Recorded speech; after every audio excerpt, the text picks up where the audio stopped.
You are listening to The Pilgrim on the 405 with Will Christ. Join him as he and his guests discover how businesses thrive in California. Well, welcome to The Pilgrim on the 405. We're going to have a great conversation today. I want to introduce you to a friend of mine and a mentor, Ira Rosen. Ira Rosen has been an entrepreneur for a little bit longer than I have. He's been an entrepreneur for 50 years. And Ira he's done everything, sold businesses, started businesses, and now he's working with some wonderful people in Arizona, has created a system for working with LinkedIn and providing the kind of motivation, education, and support to help people get conversations going. So welcome, Ira.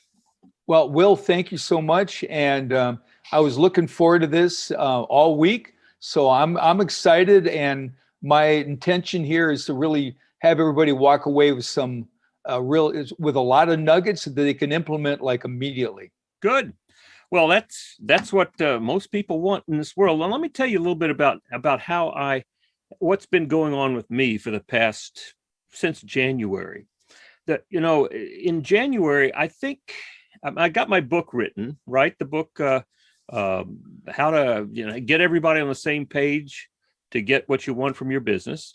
And so after I got the book published, I began to feel like, given COVID constraints, that my office is now at home in my study, I began to feel the walls closing in on me. Like it's like, where are my new people? Where am I having new conversations? And then it dawned on me that I had 12,000 people in my LinkedIn group, right? 12,000 people. And the next message was, well, every one of those people on your LinkedIn contact list either asked you for a conversation or you asked them for a conversation. When I got that insight, then it was like, oh, I have a virtual networking meeting that I can enter anytime I want to, and there are literally 12,000 people that I can talk to. And that just opened up the world for me. That's a lot of people. I mean, think about it. If you're to put 12,000 people in a stadium, that's there's a lot of stadiums that would be capacity.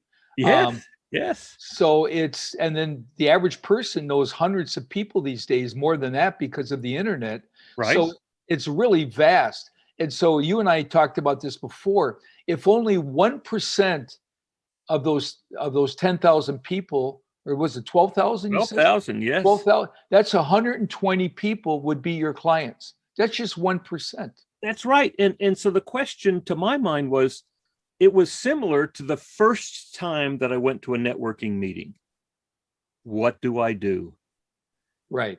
And I realized that I had not responded to those people because I said, the only reason they're talking to me is because they want to sell me something. Which then the next thought was, oh, and that's why I don't want to talk to them, because I'm just trying to sell them something. But when I got beyond that and said, wait a minute, what got you into this conversation was you want to have conversations with people. It's not a matter of selling them something. It's a matter of having a conversation. And, that changed it for me. And this was before we met. Then I went and created a message that I could put on LinkedIn that simply said, hey, Ira, I've been delinquent in responding to requests for conversations on LinkedIn. A conversation with you would be awesome.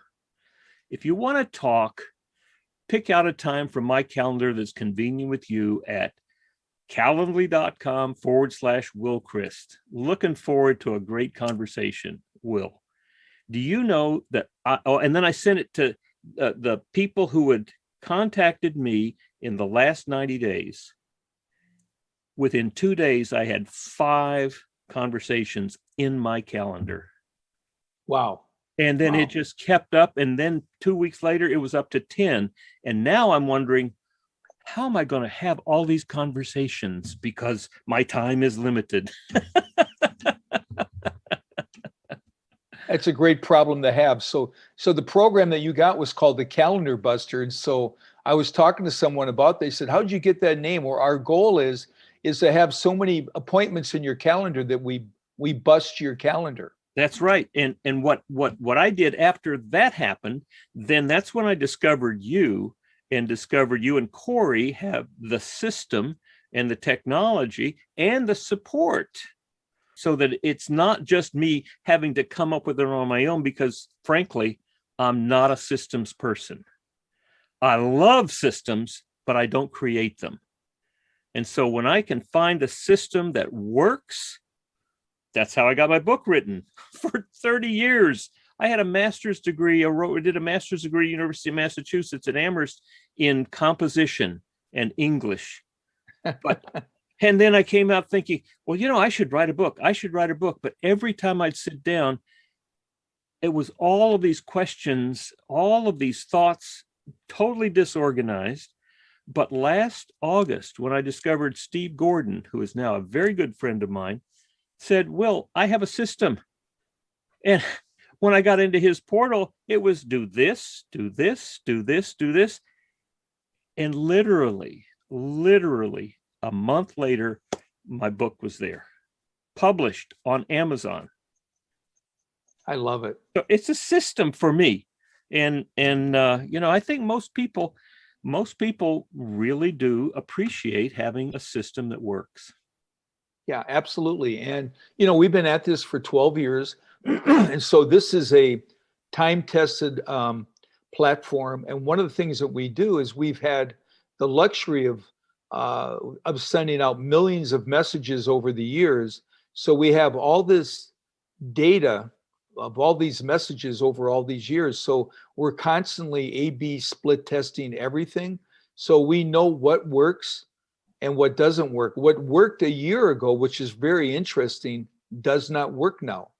We get a lot of people that come to us, well, I tried LinkedIn and it didn't really work for me. Then we take a look at what they were sending out and we understood immediately why they were not getting responses. Right. It is a relationship-driven platform. The other thing that we have that you've experienced, and we talked before the show about this, is we have some automation tools where you will save about 3 hours a day because you can send out 100 connection requests. That takes a lot of time manually. So you just press that button. What's interesting about automation, just a little side note, in the early 1900s, Henry Ford, once he figured out how to build a car, it took him 12 hours. Then he got very creative. And actually to this day, it was genius. He came up with the assembly line. He got it down to under 30 minutes. Today, we're talking about processes, systems, and leverage in automation. You got it today, it's under 52 seconds. Every 52 seconds, Ford Motor Company produces a car somewhere around the world. Wow. So it just shows you the power of leverage, the power of scale.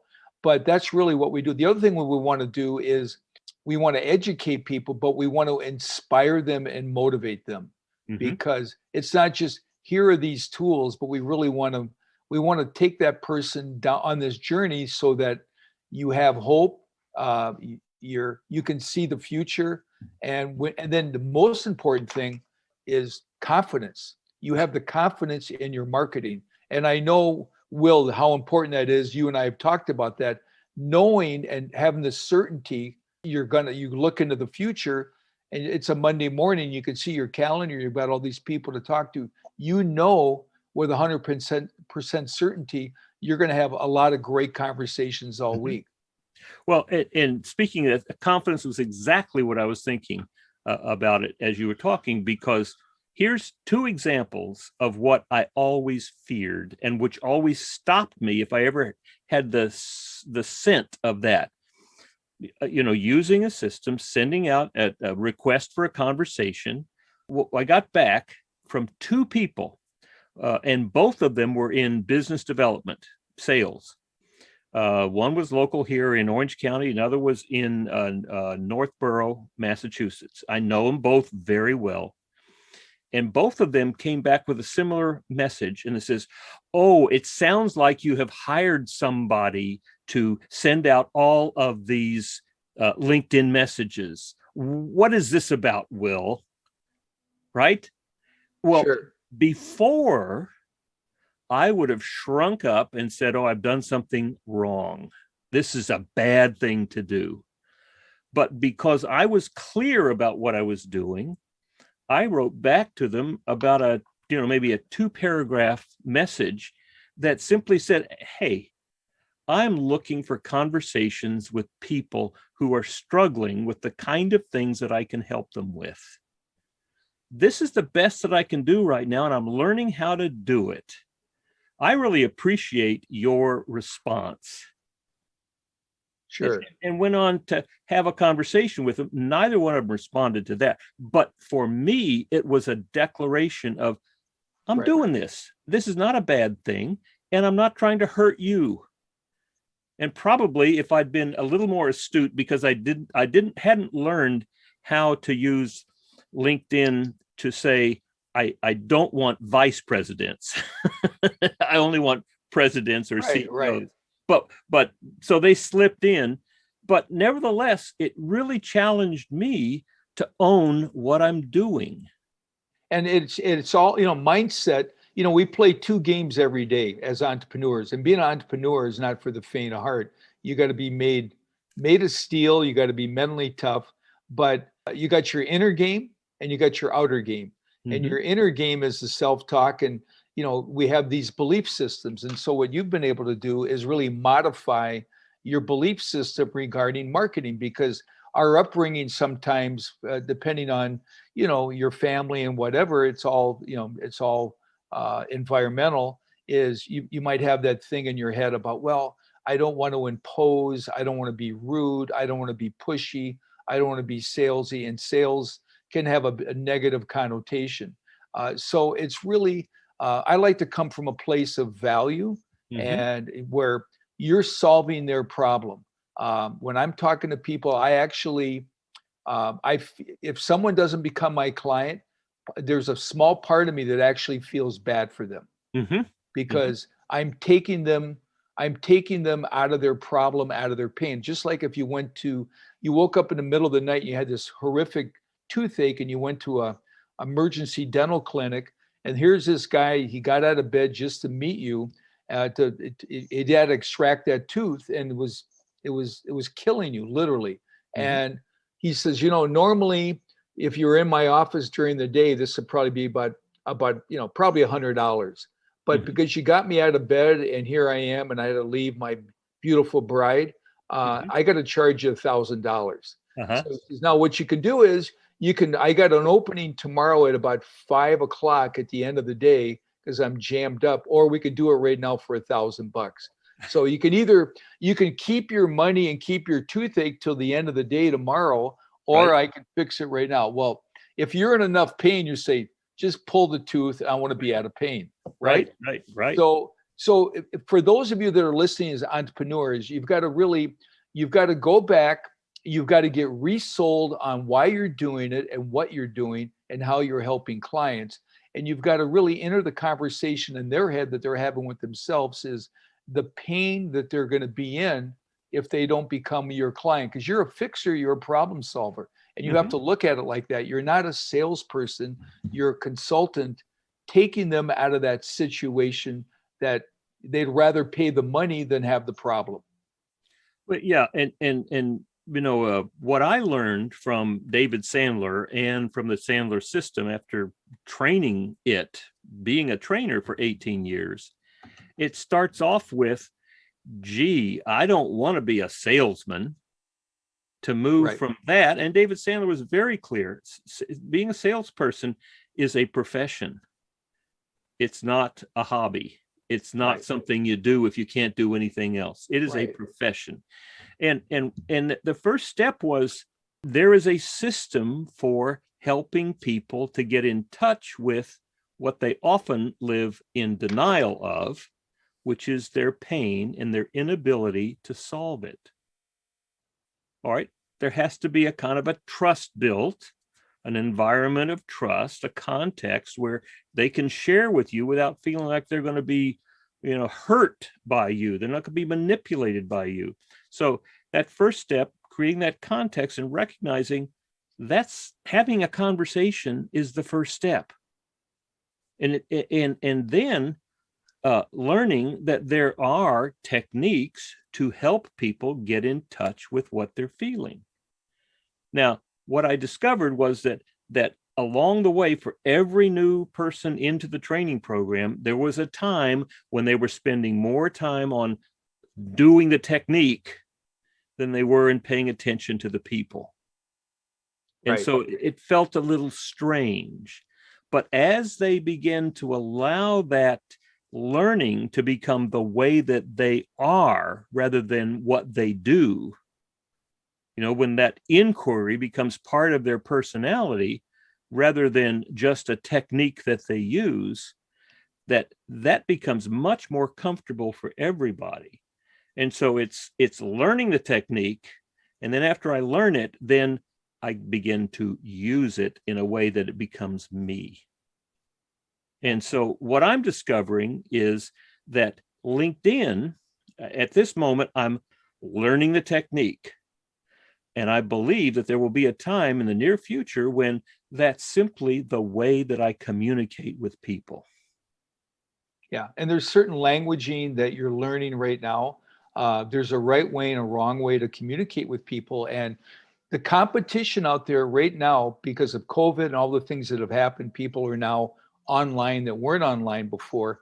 The competition is fierce. You've got to be able to tell your story in a compelling way. You've got to give amazing value. And, talking a little bit about, to your point regarding the sales process, which, I've been a student and a teacher of for 50 years.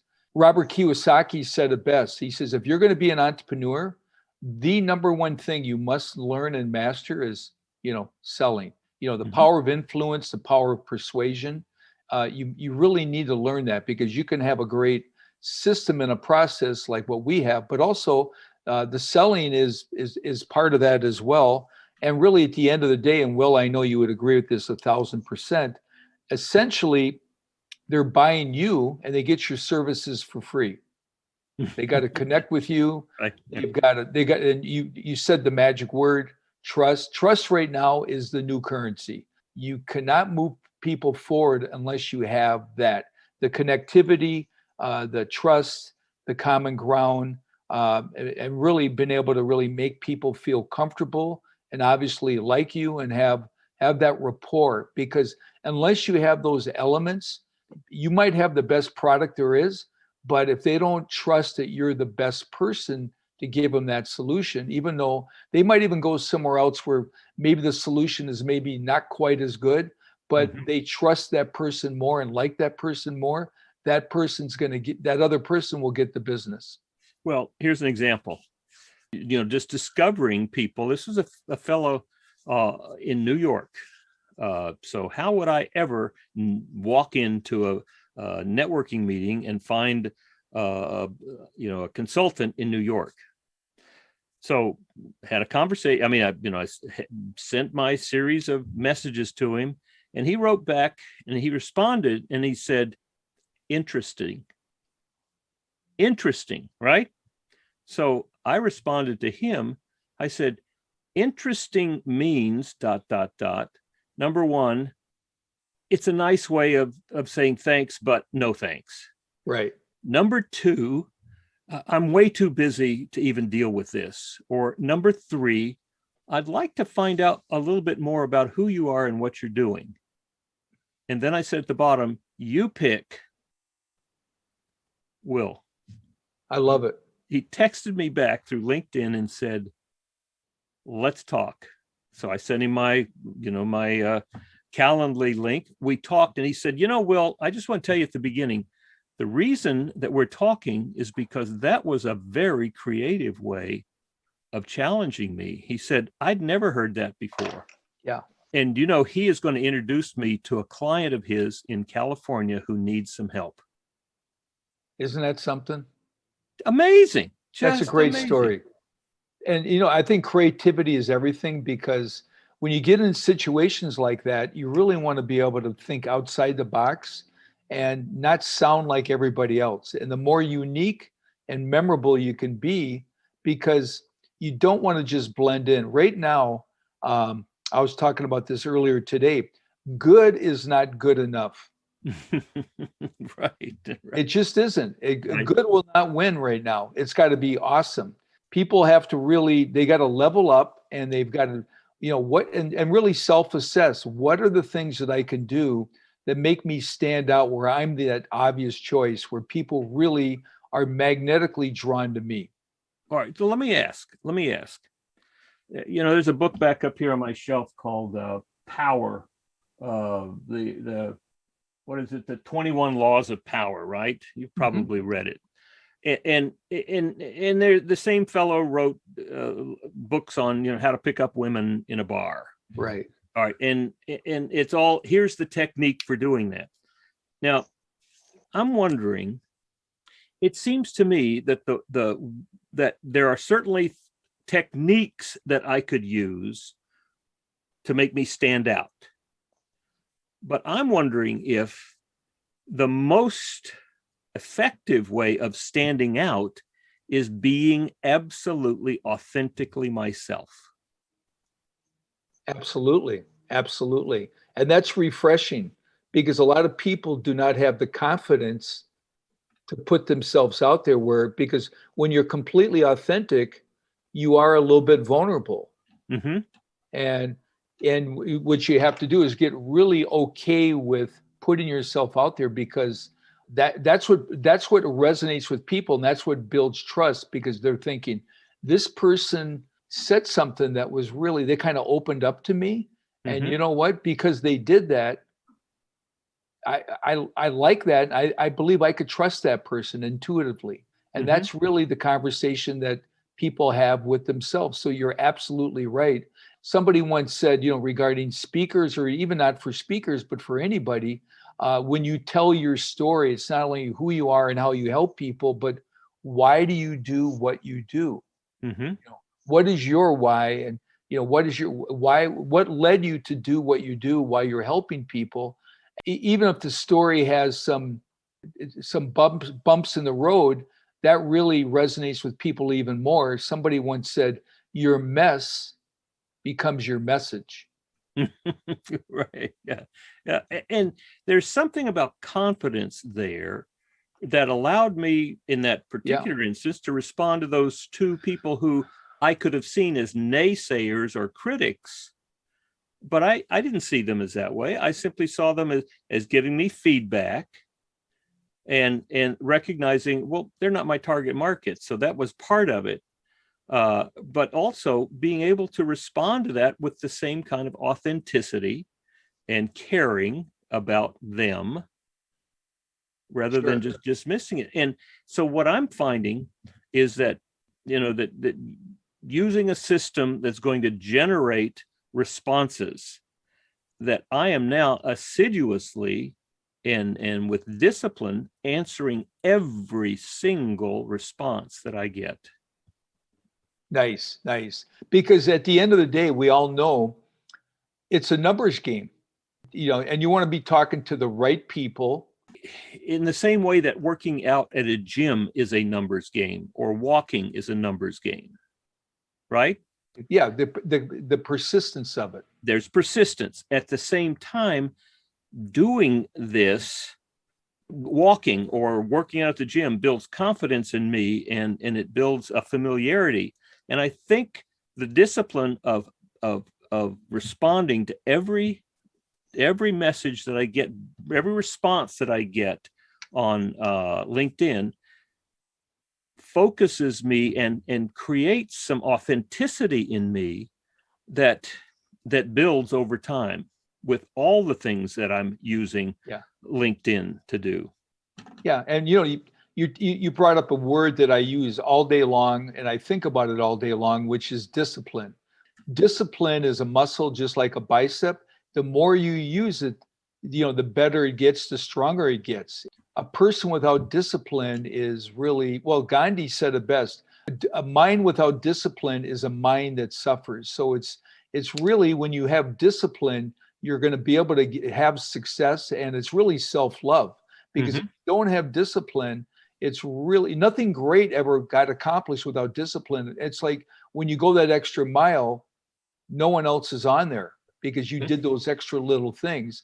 And so the successful people do what the unsuccessful people find inconvenient, don't want to do. So you're right. And the more you keep doing this, Will, I'm glad that we're talking about this, because every entrepreneur, if you're going to have success, you've got to have fire in the belly, and you've got to have massive discipline, and also persistence, and of course, focus. So, PDF, persistence, discipline, focus. But the fact that you're responding back to each person is interesting, because there's two ways to look at it. One is, well, no, I don't want to put that little bit of extra effort in, but you're planting seeds right now. And of course, it's like, it reminds me of the bamboo tree. When they plant that bamboo tree, you don't see anything for 5 years. Nothing. Right. You don't see anything. Right. And then all of a sudden on, year 5, you see something come out of the ground and goes up about 2 or 3 inches. Yeah. And then about 4 or 5 days later, it goes up about a foot. And then about a week later, 6 feet. But for Right. 5 years, nothing. Now, you're not going to have to wait 5 years, but Right. my point being, there's got to be a certain amount of patience along with discipline to make it all. It's like going to the gym. You can't go in there in one weekend and expect to, come out and look like Arnold Schwarzenegger. Well, I think that very often we externalize what the path is. Somehow we got to learn a technique out there. Somehow we got to spend time with them for that 5 years, that growth to happen. Right. I want to suggest that maybe that's true, but also equally true is we are refining ourselves in the process. We are becoming more authentic. We're becoming more comfortable in our skin. Now, there's always a discipline, a system that somebody can help us to get started with. But ultimately, I had to tell every salesperson, and I have to tell every EOS client now, I'm going to teach you the system for about 2 years, and I'm going to be on you about following the system. At some point, it's going to become you. It will be in your DNA. Then it becomes your custom way of doing it. And while you can always honor EOS as the system that got you to be authentically yourself, that system will give you a customization, a reality that's always been there, but is now more productive, more profitable, and a lot more fun. Yeah, what you're really helping that person do, which is extremely valuable. That's why you and I really connected so well in the very, very beginning, because I immediately got what you're doing. What you're helping clients do is you're helping them rewire their brain. Old behavior with new behavior, which is what a gift to give somebody. And you're helping them become the best version of themselves. That's right.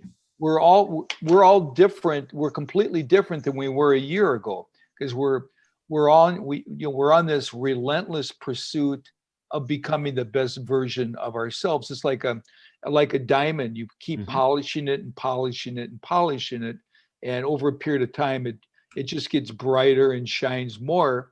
And we're the same way. So it's really, think about it this way. If you get just a little bit better at one thing every day, in 1 year, you got better 365 times. But that's what Dan Sullivan said. Right. He taught me this. He said, Will, look at this. When you take a look at your 25-year picture.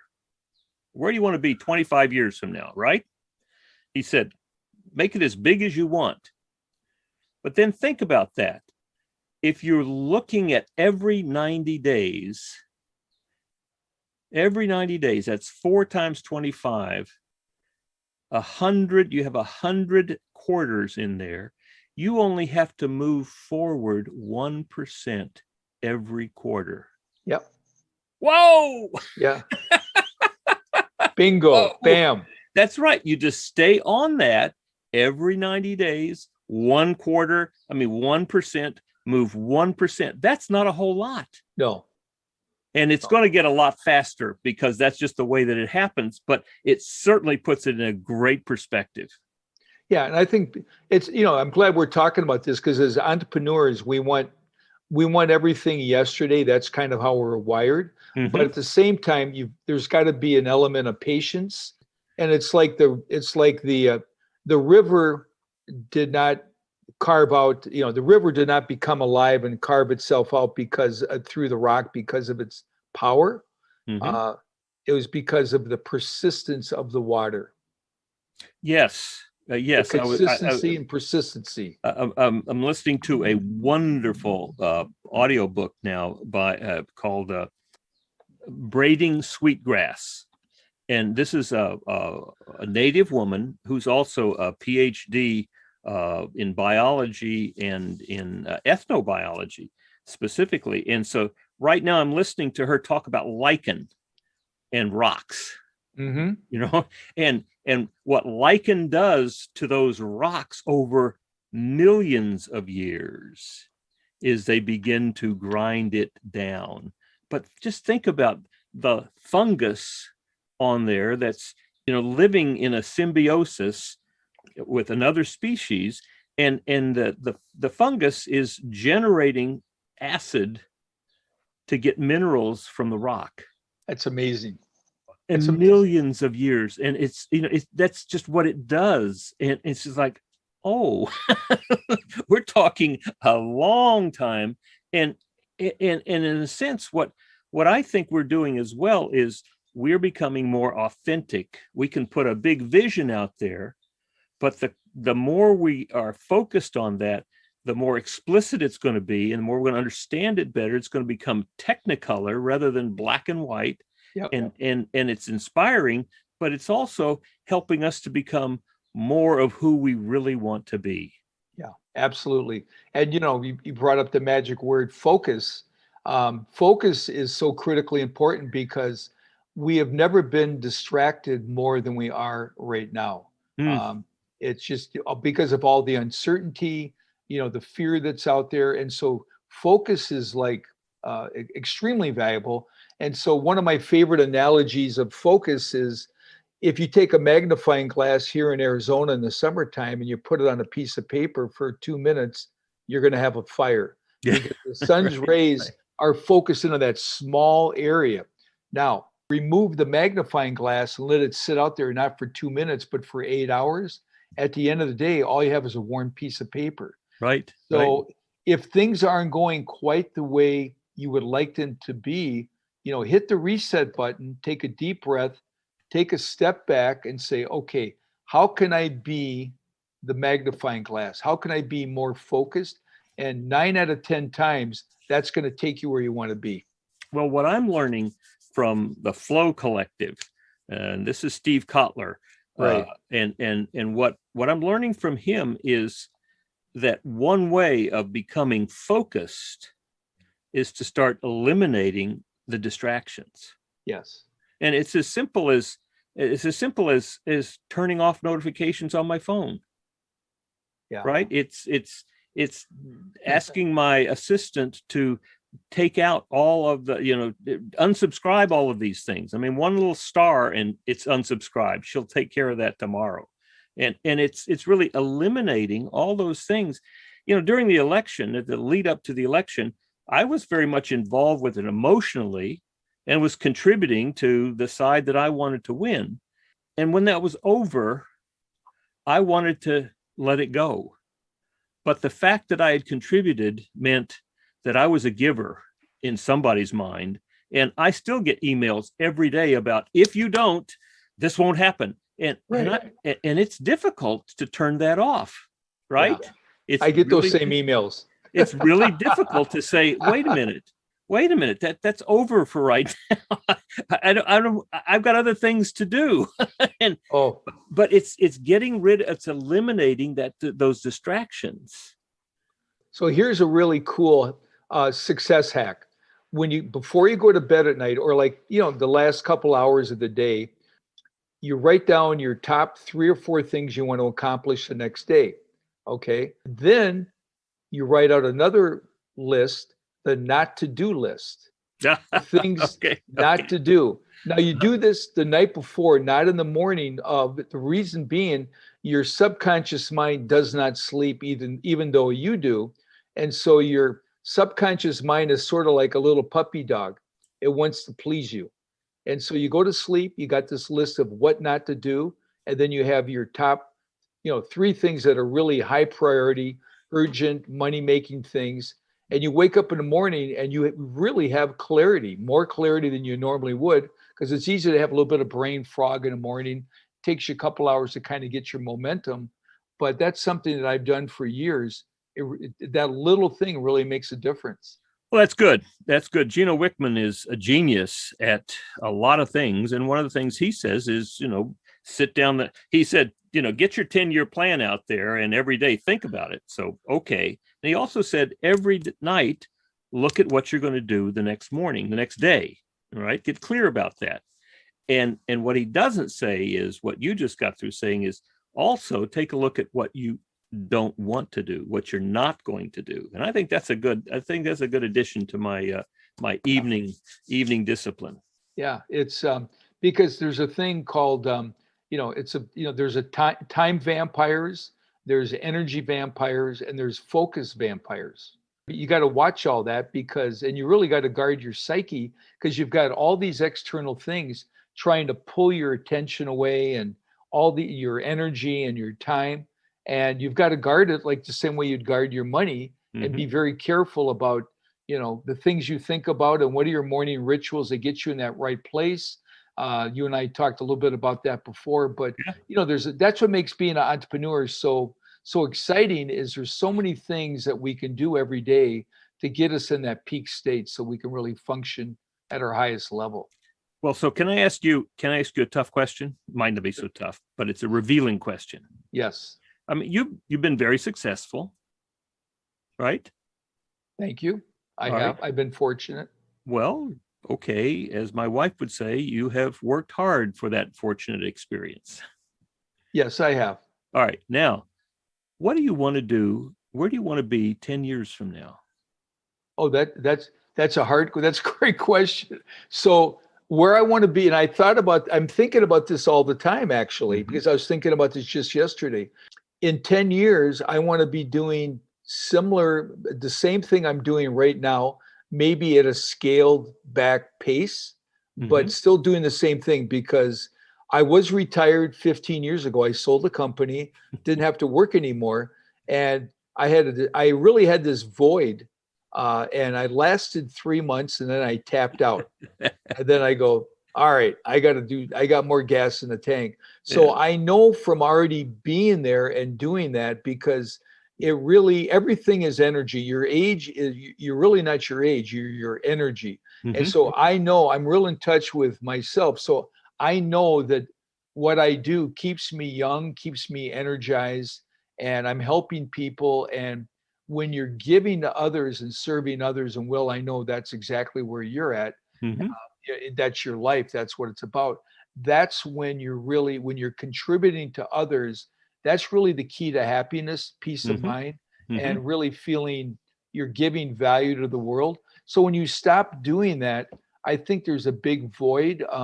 I don't think there is. They've done all kinds of studies on that. Oh, yeah. So I tell people, unless you're digging ditches for a living, and if you love what you're doing, just keep doing it. If you feel fulfilled. Now, if you don't like what you're doing, then find something you can get passionate about. Right. To me, I have said for many years that there is no such thing as retirement. Yes. And Dan Sullivan supported that too. He said, we don't use the R word around here. But that was long after I had put this together. And what I tell people is, let's get clear. There's no such thing as retirement. There's one of two things. You either have the next project or death. Yeah. Amen. You get to choose. You get to choose. Amen. Amen. No, I mean, that's a great way to sum up this call here today, because that says it all. Just and the other thing is, you've always got to be moving forward, because everything is in a constant state of flux and change. Do you realize that a shark in the ocean, if it's not moving forward, it will not survive in that ocean. If it goes backward, it will perish. We have to be moving forward all the time. We want to get a little bit better every day. I've told people all the time, I haven't peaked yet. I haven't peaked. And if you peak, then you're going to go down. Exactly. So I'm a better version of myself today than I was, say, 30 days ago or a year ago. Yeah. And I know you are as well, because you're always working on yourself. Yeah. Well, this has been wonderful, Ira. This is great. This is the first of several times we're going to get together and talk about this stuff. Absolutely. Well, it would be fun for me to come back and kind of pick up on where we left off. But, and thank you for doing this for the entrepreneurial community. People right now desperately are looking for, there's more questions than answers, and programs like this are extremely valuable, because it gives people perspective, because it could be very, very lonely and very isolating as an entrepreneur, particularly right now in this environment, because programs like yours give people other things to view and think about, how you see the world differently. Yeah. Well, that comes back to the authenticity, doesn't it? Oh, absolutely. Absolutely. That's the authenticity. And that's entrepreneurs are a version of creators. Very much so. I just finished listening 2 hours ago to Yo-Yo Ma. Yo-Yo Ma has a brand new piece on Audible. It's called Audible Original. And he is literally talking about his life with some cello music in it. But he's talking about 4 phases of his life. And then he winds up saying, here I am out in the Berkshires in my cabin, and I'm thinking about us as a nation. We have choices, and those choices that we make will make our future. And he talks about that for about 5, 10, 15 minutes. And here's this musician talking about how his life has prepared him and led him to making that kind of contribution to the conversation. Wow. I was just blown away. Wow. Just blown away. You got to listen to it. You have Audible, right? I do. All right. So I think it was just published 2 or 3 days ago. Just look up Yo-Yo Ma. It is called I'll definitely, if you recommend it, I'll definitely check it. Well, let's see. Let me tell you exactly. It's called Beginner's Mind. Here, right here. Just Beginner's Mind. Oh, wow. Right there. Okay. I love it. Listen to it and tell me what you think. Okay. I love it. So I want to share with you one last thing. Good. I know you got to jump here, and I'm writing a book right now, and it's not about LinkedIn. Mm-hmm. It's about your greatest power. Your greatest power is your power to choose. Mm-hmm. And it's a very interesting book. There's not a lot of copy on there. There's maybe like a small paragraph on each page. And then it's going to have very dynamic, powerful, inspirational, visual images you can look at. And it's only going to be about 40 pages. Oh, great. For someone's coffee table. Yeah. And that way you'll actually look at it and read it and inspire you. You like that idea? I love it. That's great. And it also, I'll challenge you. I'd like to see that also online with music behind it. Ooh. Wow. And you can drop in some video as well. Oh, I love that. That is fantastic. Yeah. Thank you for that. That's a nugget that I'm gonna actually. This is my book that that's sitting up on Amazon that I got put together with Amazon, Kindle Direct Publishing. And what occurs to me, people have said, well, why don't you put that into Audible? Well, okay, I can read it into Audible. It's got 60 pages, not a big deal. But then I started thinking, this is stories from my clients of what they've, the problems and how they used EOS to get to the next level. Right. And I thought, oh, so why don't I, in putting that together, why don't I also go to them and ask them to tell me about what happened? And as we finish each story, just drop in their comments. Wow. Oh, I love it. How about that? Oh, I love that. That's fantastic. Yeah. Wow. Well, hey, this has been awesome. All right. I look forward to us, kind of picking up the conversation on another podcast. We will. I want to thank everybody who's listening. Keep listening to Will. This is a sharp, smart guy. You all know that. But thank you for all the things you're doing in the entrepreneurial community and giving back the way you are. Thanks a lot, Ira. And for those listening, this is just one more example of how, even in the midst of a pandemic, businesses can thrive. Exactly. Adapt and thrive. You've been listening to The Pilgrim on the 405 with Will Christ.